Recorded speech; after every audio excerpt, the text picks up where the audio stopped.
Hi పిల్లలు, welcome to చిన్నమ్మ చిట్టి కథలు. ఈరోజు మనం నిరాశ నుంచి నమ్మకం వైపు అడుగులు వేసిన నారాయణ మాస్టర్ కథ తెలుసుకుందాం.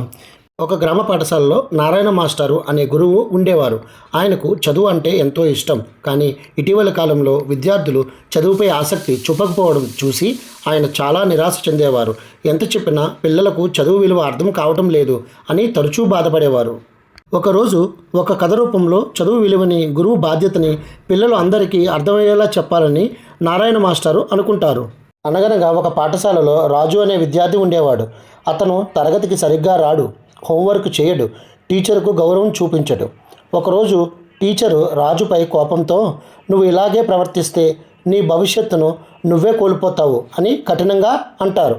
ఆ మాటలు రాజు మనసును బాగా బాధించాయి. ఆ రోజు స్కూల్ అయిపోయిన తర్వాత టీచరు ఒంటరిగా కూర్చుని ఆలోచించారు. నేను పిల్లల్ని మందలిస్తున్నానా లేక వాళ్ళ సమస్యలను తెలుసుకునే ప్రయత్నం చేస్తున్నానా అని తనను తాను ప్రశ్నించుకున్నారు. మరుసటి రోజు టీచరు రాజుని దగ్గరకు పిలిచి ప్రేమగా మాట్లాడతారు. అప్పటి నుంచి టీచరు రాజుకు సహాయం చేయడం మొదలు పెడతారు.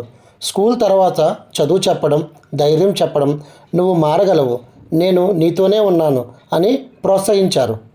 ఆ ప్రేమ, ప్రోత్సాహం వల్ల రాజు మెల్లగా మారిపోయాడు. చదువుపై ఆసక్తి పెరిగింది. కొన్ని నెలల్లోనే పరీక్షల్లో మంచి ఫలితాలు సాధించాడు. రాజు విజయం చూసి మిగతా పిల్లలు అందరిలోనూ మార్పు వచ్చింది. ఆ రోజు టీచర్ మనసులోని నిరాశ గర్వంగా, ఆనందంగా మారింది. మంచి స్ఫూర్తితో గురువు విద్యార్థులకు మార్గం చూపితే ఏ విద్యార్థి జీవితం అయినా మారుతుంది అని పిల్లలకు అర్థమయ్యేలా నారాయణ మాస్టారు చెప్తారు. పిల్లలందరూ నారాయణ మాస్టారుకు క్షమాపణ చెప్పి మేమందరం బాగా చదివి మీకు గౌరవం తీసుకొస్తాం అని చెప్పగానే నారాయణ మాస్టారు ఆనందిస్తారు.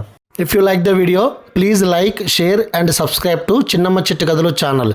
Please click on the bell icon for new video notifications. Thank you all.